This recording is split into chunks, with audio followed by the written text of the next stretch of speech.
Bismillahirrahmanirrahim. Assalamu alaikum wa rahmatullahi wa barakatuh. Nous avons reçu une question qui revient souvent, une question que beaucoup de musulmans et de musulmanes se posent dans leur quotidien, parfois avec gêne, parfois avec une véritable sincérité de cœur dans la recherche de la vérité. La question porte sur l'épilation, ce qui est permis, ce qui est interdit, ce qui est obligatoire et ce qui est simplement recommandé en islam pour les hommes comme pour les femmes. Et je vous dis tout de suite, avant d'aller plus loin, cette question est loin d'être anodine. Elle touche directement à l'un des piliers fondamentaux de la pratique islamique quotidienne, ce que nos savants appellent la fitra, la nature originelle sur laquelle Allah, exalté soit-il, a créé l'être humain. Vous savez, l'islam n'est pas une religion qui se limite à des rites abstraits ou à des pratiques spirituelles déconnectées du monde réel.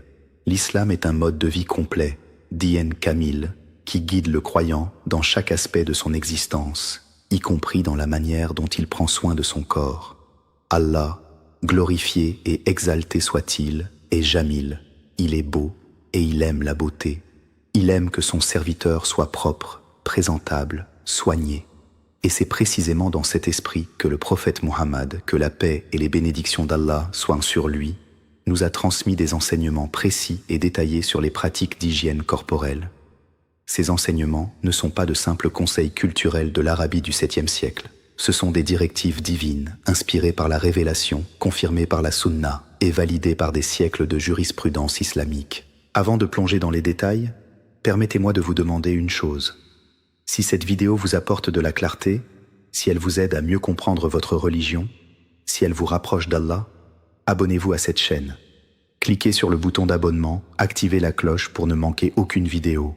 Likez cette vidéo, parce que chaque like aide davantage de musulmans à accéder à ces connaissances. Et partagez-la avec vos proches, vos amis, votre famille, parce que transmettre la connaissance islamique est en soi une sadaqa, une aumône qui vous rapproche d'Allah. Maintenant, parlons sérieusement. La base de toute la discussion sur l'épilation en islam repose sur un hadith célèbre, rapporté par Abu Huraira, que Allah soit satisfait de lui, dans Sahih Muslim et Sahih al-Bukhari. Le prophète Muhammad, que la paix et les bénédictions d'Allah soient sur lui, a dit « Al-Fitra Khamsa ». La fitra comporte 5 choses. Et dans une autre narration, il a dit « 5 choses font partie de la fitra ». Ces 5 choses sont la circoncision, le rasage des poils pubiens, l'épilation des aisselles, la coupe des moustaches et la coupe des ongles. Ce hadith est la pierre angulaire de toute compréhension islamique de l'hygiène corporelle et de l'épilation. Il n'est pas simplement une recommandation culturelle, c'est une directive prophétique directe, un enseignement qui vient de celui qu'Allah a envoyé comme miséricorde pour l'humanité. Alors qu'est-ce que la fitra exactement? Le mot fitra vient de la racine arabe fatara, qui signifie créer, façonner, donner naissance. La fitra désigne la nature originelle, pure, sur laquelle Allah a créé chaque être humain.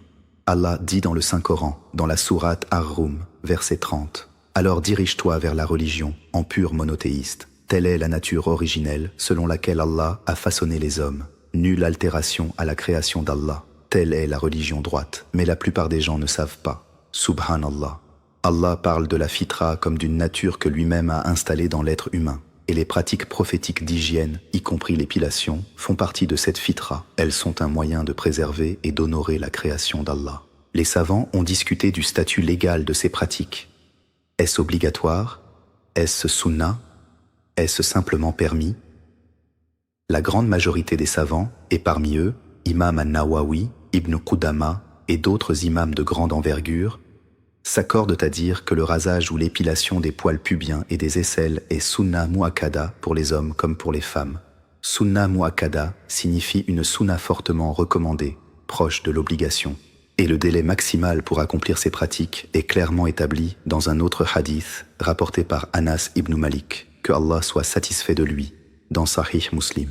Le prophète, que la paix et les bénédictions d'Allah soient sur lui, a fixé pour nous un délai maximum. Il ne faut pas laisser passer plus de 40 nuits sans accomplir ces pratiques. 40 nuits, ce n'est pas vague, ce n'est pas laissé à notre interprétation personnelle. C'est une directive claire, précise, transmise par le prophète lui-même, que la paix et les bénédictions d'Allah soient sur lui. Et pourtant, combien de musulmans aujourd'hui ne connaissent pas ce hadith? Combien de femmes musulmanes pensent que ces pratiques ne concernent que les hommes?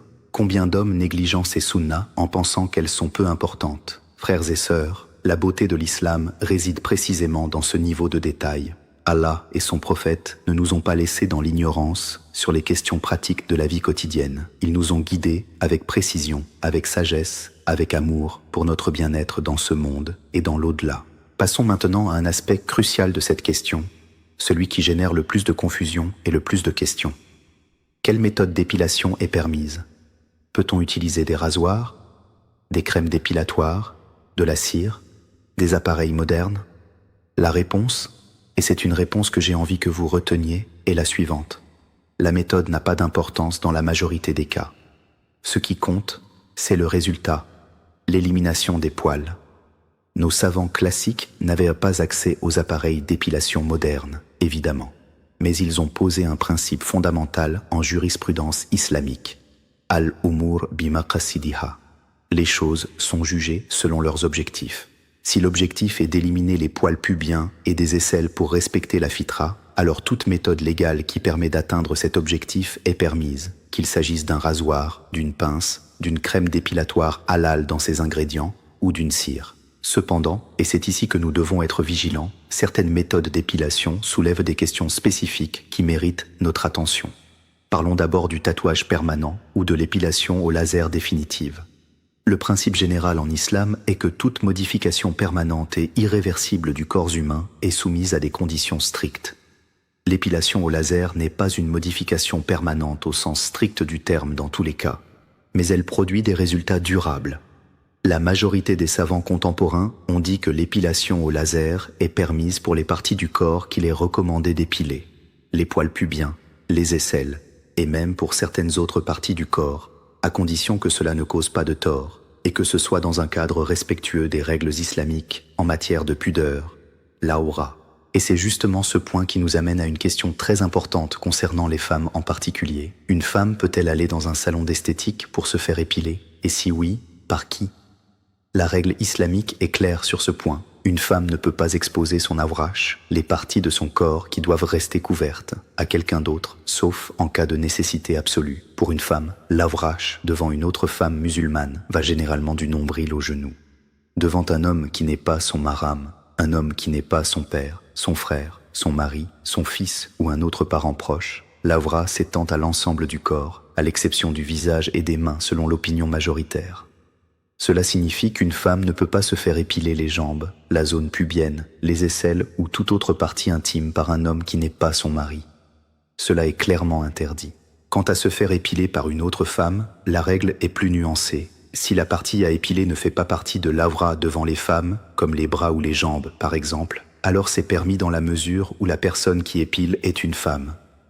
Mais si la partie à épiler est l'avra entre femmes, c'est-à-dire la zone du nombril au genou, alors cela n'est permis qu'en cas de nécessité et avec toute la discrétion possible. Et bien sûr, une femme peut épiler son mari, et un mari peut épiler sa femme, car entre époux, il n'y a pas de concept d'aura dans la relation intime légale. Frères et sœurs, nous parlons ici de principes fondamentaux qui protègent la dignité de chaque être humain. Allah, dans sa sagesse infinie, a établi ces règles non pas pour nous compliquer la vie, mais pour protéger notre honneur, notre dignité, et pour nous rappeler que nos corps sont un amana, une confiance divine, dont nous devons prendre soin avec respect et responsabilité. Maintenant, abordons la question qui préoccupe peut-être le plus de personnes dans notre audience, l'épilation des sourcils. Et là, nous entrons dans un domaine où la jurisprudence islamique est très précise et où il y a eu malheureusement beaucoup de confusion et de désinformation, y compris sur les réseaux sociaux. La question des sourcils est distincte de la question des poils pubiens et des aisselles. Elle relève d'une autre catégorie juridique et il est essentiel de ne pas confondre les deux. Le hadith de référence sur ce sujet est rapporté par Abdullah ibn Mas'ud, que Allah soit satisfait de lui, dans Sahih al-Bukhari et Sahih Muslim. Il dit « Allah maudit celles qui tatouent et celles qui se font tatouer, celles qui s'épilent les sourcils et celles qui les font s'épiler pour embellissement, et celles qui espacent les dents pour l'embellissement, qui altèrent la création d'Allah. » Ce hadith est absolument clair. Le prophète, que la paix et les bénédictions d'Allah soient sur lui, a explicitement interdit al-nams, le fait d'épiler les sourcils dans le but d'embellissement. Et les savants ont expliqué que cela comprend l'épilation complète des sourcils pour les redessiner artificiellement ou leur amincissement excessif pour les rendre différents de leur forme naturelle. Mais est-ce que cela signifie qu'une femme ne peut absolument rien faire à ses sourcils? Pas tout à fait. Il y a une distinction importante que les savants ont établie. Premièrement, retirer ce qui est manifestement anormal et qui défigure, par exemple, un poil unique qui pousse entre les deux sourcils, ce qu'on appelle communément l'unibrow, est permis selon la majorité des savants, car l'objectif n'est pas de changer la création d'Allah, mais de corriger ce qui est perçu comme une anomalie physique. Deuxièmement, si une femme a des poils de sourcils qui poussent sur des zones non habituelles, autour des sourcils, en dehors de la zone normale des sourcils, elle peut les retirer. Ce qui est clairement interdit, c'est d'épiler, de raser ou de modifier la forme naturelle des sourcils eux-mêmes dans un objectif d'embellissement qui altère la création d'Allah. Certains savants contemporains comme Cheikh Ibn Baz, Rahimahullah et d'autres ont été très explicites. L'épilation ou le rasage des sourcils pour les redessiner est haram, que ce soit pour les rendre fins, en arc ou de toute autre forme qui s'éloigne de leur apparence naturelle. Et cette interdiction s'applique aux femmes comme aux hommes, même si la question concerne principalement les femmes en raison des pratiques cosmétiques qui leur sont spécifiques. Maintenant, je veux m'adresser à nos sœurs en islam avec beaucoup de compassion et de compréhension. Nous vivons dans une époque où les standards de beauté imposés par la société sont extrêmement puissants. Les réseaux sociaux, la publicité, les influenceurs, tout cela crée une pression énorme sur les femmes pour qu'elles se conforment à des standards de beauté artificiels et souvent impossibles à atteindre. Et parfois, sans s'en rendre compte, des musulmanes adoptent des pratiques qui sont en contradiction avec les enseignements islamiques, non par mauvaise intention, mais par manque d'information ou sous l'influence de leur environnement culturel. Allah, dans sa miséricorde infinie, ne vous a pas créé pour ressembler à un idéal construit par des industries qui ont intérêt à vous faire sentir insuffisante. Allah vous a créé belle dans votre nature originelle, dans votre fitra. Le prophète Muhammad, que la paix et les bénédictions d'Allah soient sur lui, a dit « Allah est beau et il aime la beauté ». Mais la beauté selon l'islam ne consiste pas à déformer ce qu'Allah a créé. Elle consiste à prendre soin de ce qu'Allah vous a donné, à le soigner, à le respecter et à le préserver dans sa fitra originelle. Parlons maintenant d'une autre dimension de cette question, les cheveux. L'épilation en islam ne concerne pas seulement les poils du corps. Il y a aussi des règles concernant les cheveux de la tête, et cette discussion touche à la fois les hommes et les femmes. Pour les femmes, les cheveux sont une partie de leur beauté que Allah a mentionnée explicitement dans le Coran. Allah dit dans la sourate An-Nur, verset 31, et qu'elles ne montrent leurs atours qu'à leurs époux ou à leur père. Et le verset continue en listant les mahrams devant qui la femme peut se découvrir. Les cheveux font partie de la beauté de la femme, de son zina, qui doit être protégé de la vue des hommes étrangers. Mais il n'y a aucune interdiction pour une femme de couper ses cheveux, de les soigner ou de les embellir pour son mari dans l'espace privé. Pour les hommes, la question des cheveux du corps soulève aussi des questions pratiques. Peut-on s'épiler la poitrine, le dos, les jambes? Les savants ont des avis différents sur ces points précis. L'opinion dominante est que ces zones, la poitrine, le dos, les jambes, ne font pas partie des sunnas établis d'épilation, mais leur épilation n'est pas non plus formellement interdite. Certains savants disent que c'est moubar, permis sans être recommandé. D'autres disent qu'il vaut mieux les laisser. Mais tous s'accordent sur un point. L'épilation des parties relevant de la fitra, aisselles et poils pubiens, est fortement recommandée pour les hommes et les femmes sans aucune distinction. Pour les hommes, une question spécifique se pose également concernant la barbe. Et là, je dois être très clair, parce que c'est un sujet sur lequel beaucoup d'hommes musulmans cherchent des avis faciles qui leur permettraient de raser leur barbe sans culpabilité. La barbe, al-lihya, est une sunna prophétique clairement établie. Le prophète, que la paix et les bénédictions d'Allah soient sur lui, a dit dans Sahih al-Bukhari et Sahih Muslim, « Distinguez-vous des polythéistes, laissez pousser la barbe et raccourcissez la moustache. » Ce hadith est explicite. Laisser pousser la barbe est une sunna confirmée et de nombreux savants, dont l'imam Malik, l'imam Ash-Shafi'i, l'imam Ahmad et d'autres, ont considéré que raser la barbe entièrement est soit makrou tahriman, fortement déconseillé au point d'être presque interdit, soit carrément haram selon certains savants comme Ibn Hazm. Ce n'est pas un sujet sur lequel on peut facilement émettre des fatwas de facilité sans ignorer la masse des preuves textuelles et l'opinion de générations de savants. La moustache, en revanche, doit être taillée et raccourcie. Le prophète, que la paix et les bénédictions d'Allah soient sur lui, a explicitement ordonné de raccourcir la moustache, Kussu ash-shawarib, et plusieurs hadiths authentiques confirme cet enseignement. Certains savants disent qu'on peut raser complètement la moustache, d'autres disent qu'on la raccourcit seulement. L'opinion la plus solide, et c'est celle que je préfère en me basant sur l'ensemble des hadiths, est de la raccourcir de manière à ce qu'elle ne dépasse pas la lèvre supérieure. Frères et sœurs, j'aimerais maintenant prendre un moment pour parler de quelque chose qui me tient profondément à cœur. Dans notre époque moderne, nous sommes bombardés d'opinions islamiques venant de toutes les directions, YouTube, TikTok, Instagram, WhatsApp. Chacun a son savant préféré, sa fatwa de convenance. Et souvent, malheureusement, les gens cherchent non pas la vérité, mais la validation de ce qu'ils veulent déjà faire. Ce phénomène, que les savants appellent tatabou ar-rukas, le fait de suivre les opinions les plus faciles, est extrêmement dangereux pour la pratique religieuse d'un musulman. Imam al-Ghazali, dans son monumental Ihya Ulum ad-Din, a mis en garde contre cette tendance avec une clarté remarquable. Il explique que celui qui cherche toujours la vie le plus facile finit par se retrouver sans religion véritable parce qu'il a construit sa pratique sur ses désirs plutôt que sur la guidance divine. Cela ne veut pas dire que l'islam est une religion rigide qui ne connaît pas la facilité. Au contraire, Allah dit dans le Coran, dans la sourate Al-Baqarah, verset 185, « Allah veut pour vous la facilité, il ne veut pas la difficulté pour vous. » Et le prophète, que la paix et les bénédictions d'Allah soient sur lui, a dit « Facilitez les choses et ne les compliquez pas ». Mais il y a une différence entre la facilité légitime que l'islam offre dans des situations difficiles et la recherche délibérée d'avis qui permettent de s'affranchir des obligations religieuses par commodité personnelle. Cette distinction est fondamentale et chaque musulman sincère doit s'y tenir avec honnêteté.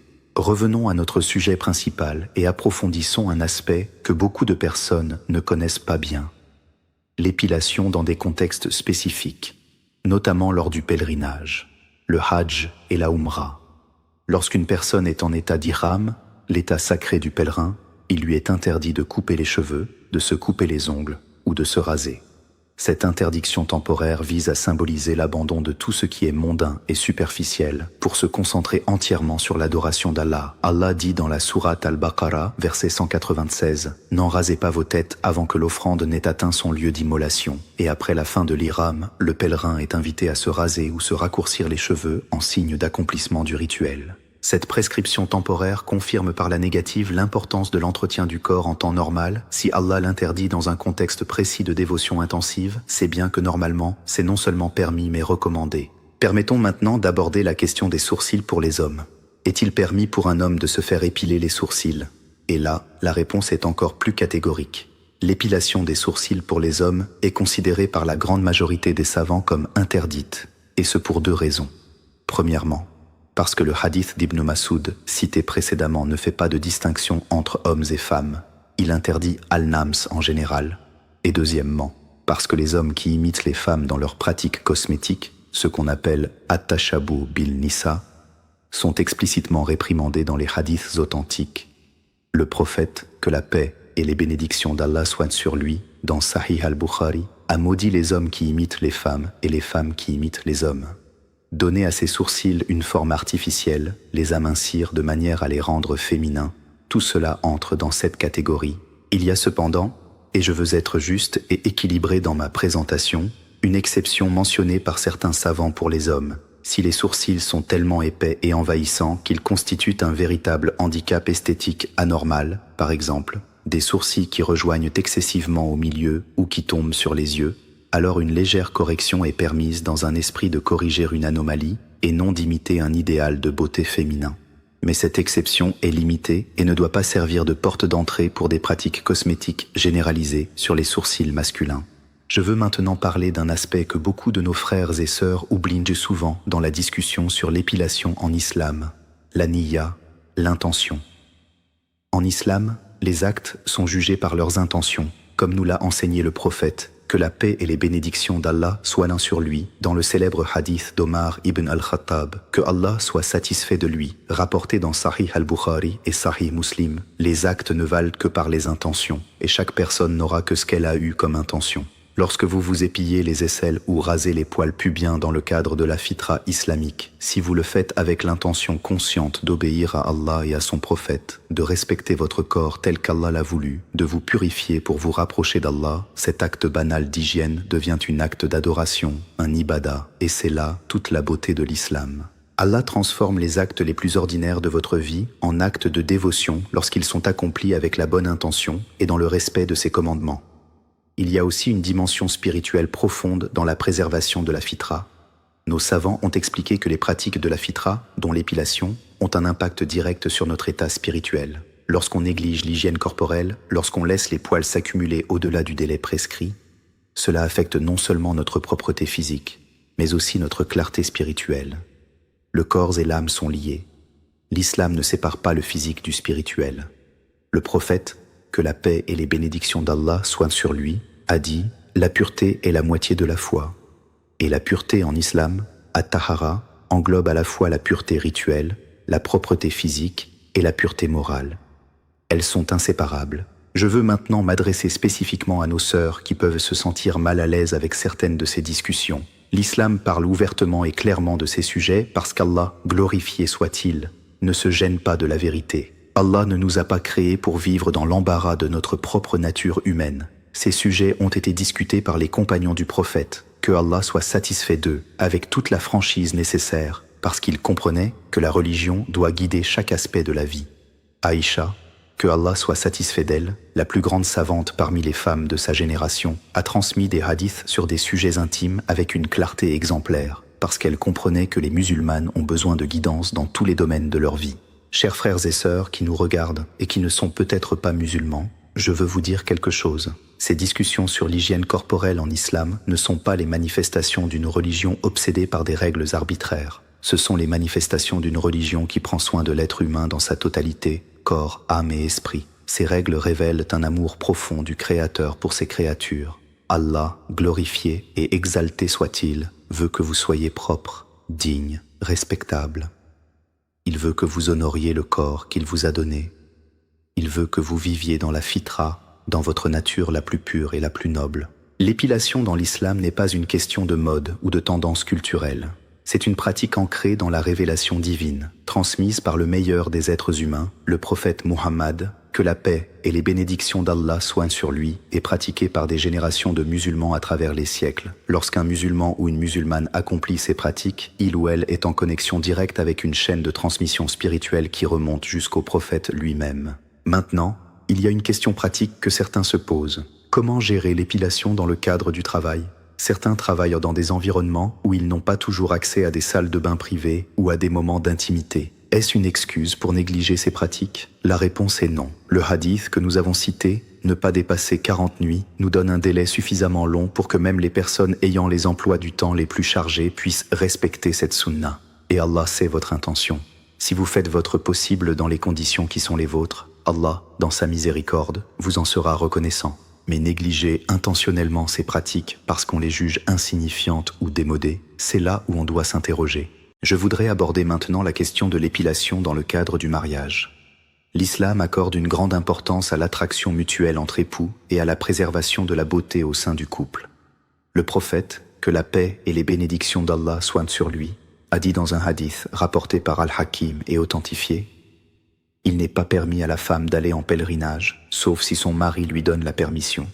Et ce qui est obligatoire au mari de fournir à sa femme le comprend. Et parmi les droits du mari sur sa femme et de la femme sur son mari, les savants mentionnent le devoir de se présenter de manière soignée et attrayante l'un pour l'autre. Cela inclut l'épilation dans le cadre de la fitra. Une femme qui néglige l'épilation des zones recommandées peut affecter l'atmosphère au sein du couple. Et l'islam, dans sa sagesse, a pris soin de régler ces détails pratiques pour que la vie conjugale reste saine, harmonieuse et épanouissante. Il y a également la question des médicaments ou des traitements médicaux qui peuvent affecter la croissance des poils, soit en les réduisant, soit en les augmentant de manière anormale. Certaines femmes souffrent de conditions médicales comme le syndrome des ovaires polykystiques ou d'autres déséquilibres hormonaux qui provoquent une croissance excessive des poils faciaux ou corporels. Dans ces cas, l'islam est parfaitement clair. La nécessité médicale change les règles. Un principe fondamental de la jurisprudence islamique dit « Ad-darura tubihul mahzurat ». La nécessité rend permis ce qui est normalement interdit. Si une femme souffre d'un problème médical qui provoque une croissance anormale des poils, elle peut se faire traiter médicalement, y compris par des méthodes qui normalement ne seraient pas recommandées, parce que la santé et le bien-être de la personne sont une priorité islamique. Permettez-moi aussi de parler d'une réalité que rencontrent certaines personnes qui découvrent l'islam ou qui reviennent à la pratique après une longue période d'éloignement. Le sentiment d'être submergé par toutes les règles et tous les détails. Si vous vous sentez ainsi, je veux vous dire, ne vous découragez pas. L'islam ne vous demande pas d'être parfait dès le premier jour. Allah, dans sa miséricorde infinie, dit dans le Coran, dans la sourate Al-Baqarah, verset 286, Allah ne charge une âme que de ce qu'elle peut supporter. Et le prophète, que la paix et les bénédictions d'Allah soient sur lui, a dit, faites ce que vous êtes capable de faire, car Allah ne se lassera pas tant que vous ne vous lassez pas vous-même. Commencez par ce que vous pouvez faire. Apprenez étape par étape. Demandez à Allah de vous faciliter votre chemin. Et chaque pas en avant vers la conformité avec la fitra islamique est un pas vers Allah. Et Allah se rapproche de vous de manière bien plus grande encore. Je veux maintenant vous partager quelque chose qui me frappe chaque fois que je réfléchis à ces enseignements. 14 siècles avant que la science moderne ne découvre l'importance de l'hygiène corporelle pour prévenir les infections bactériennes et les maladies de peau, le prophète Muhammad, que la paix et les bénédictions d'Allah soient sur lui, nous donnait des instructions précises sur l'épilation des zones les plus propices au développement de bactéries et de champignons, les aisselles et la zone pubienne. Ce n'est pas une coïncidence, c'est la preuve que l'islam vient d'Allah, celui qui connaît tout, Al-Khabir, le tout connaissant. Les médecins et les chercheurs en hygiène confirment aujourd'hui ce que le prophète nous a enseigné il y a 1400 ans.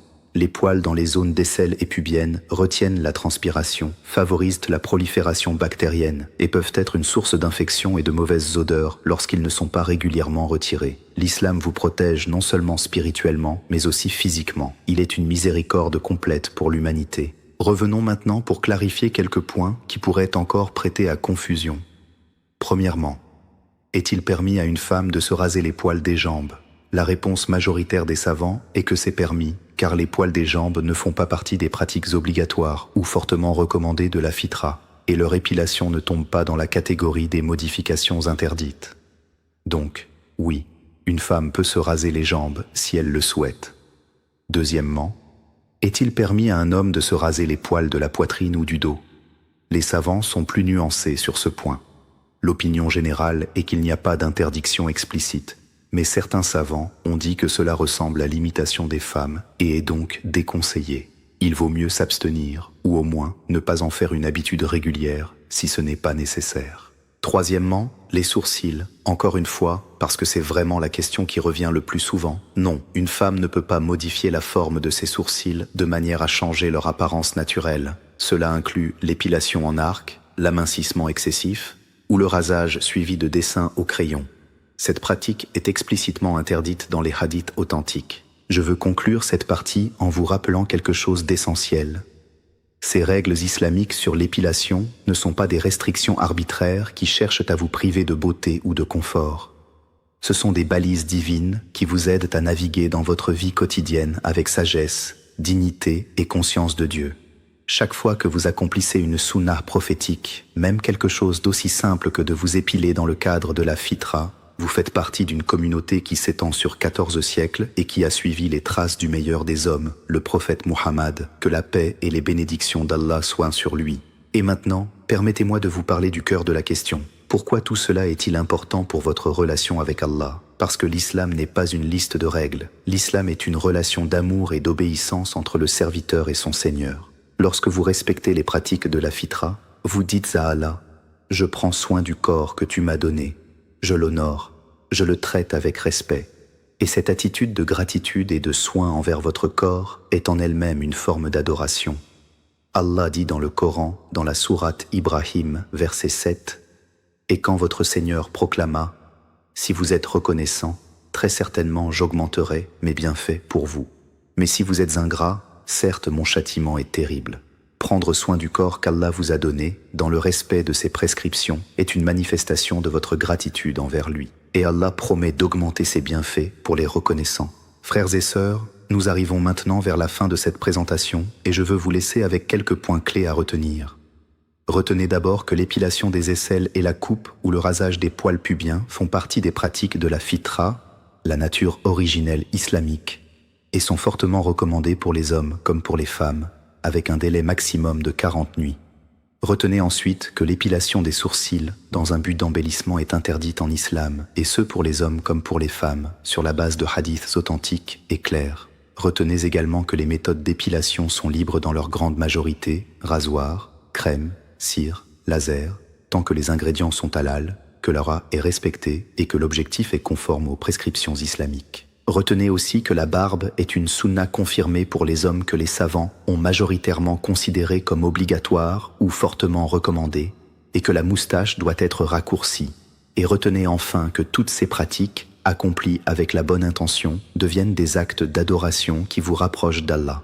Nous vivons à une époque de grande confusion où les influences culturelles et médiatiques brouillent souvent la frontière entre ce qui est islamiquement permis et ce qui ne l'est pas. Face à cette confusion, la solution n'est pas de rejeter les règles islamiques pour s'adapter aux tendances du moment, ni de tomber dans un rigorisme excessif qui éloigne les gens de la religion. La solution est de revenir aux sources, le Coran et la Sunna authentiques, et de les comprendre avec la guidance des savants qui ont consacré leur vie à cette connaissance. Je prie Allah, le Tout-Puissant, qu'il nous accorde la compréhension de notre religion, qu'il nous facilite la pratique de la fitra dans notre vie quotidienne, qu'il nous préserve des innovations et des pratiques contraires à ses enseignements, et qu'il nous récompense pour chaque effort sincère dans sa voie. Amin. Ya Allah, guide-nous sur le droit chemin, le chemin de ceux que tu as comblés de bienfaits.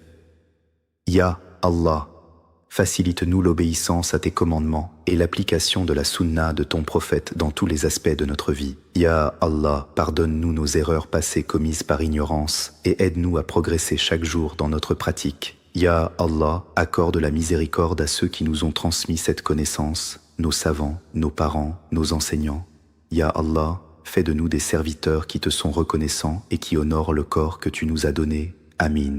Ya Rab al-Alamin. Frères et sœurs, si vous avez regardé jusqu'ici, Jazakum Allahu Khayran, qu'Allah vous récompense du meilleur. Vous avez pris le temps d'apprendre quelque chose de votre religion aujourd'hui, et c'est une excellente chose. Mais permettez-moi de vous demander quelques petites choses avant de vous laisser. Abonnez-vous à cette chaîne si ce n'est pas encore fait. Chaque abonnement nous aide à toucher plus de musulmans et de non-musulmans qui cherchent à comprendre l'islam authentique. Likez cette vidéo. Ce simple geste permet à l'algorithme de YouTube de la montrer à davantage de personnes qui ont besoin de ces connaissances. Partagez cette vidéo avec vos amis, votre famille, dans vos groupes WhatsApp, sur vos réseaux sociaux, parce que la meilleure des sadakas est de partager la connaissance qui profite aux autres. Et écrivez dans les commentaires « Allah Akbar » pour que nous sachions que vous êtes là, que vous avez regardé et que vous êtes fiers de votre religion, parce que l'islam est une source de fierté, pas de honte. Wallahu Akbar, walillahi alhamd. Wassalamu alaykum wa rahmatullahi wa barakatuh.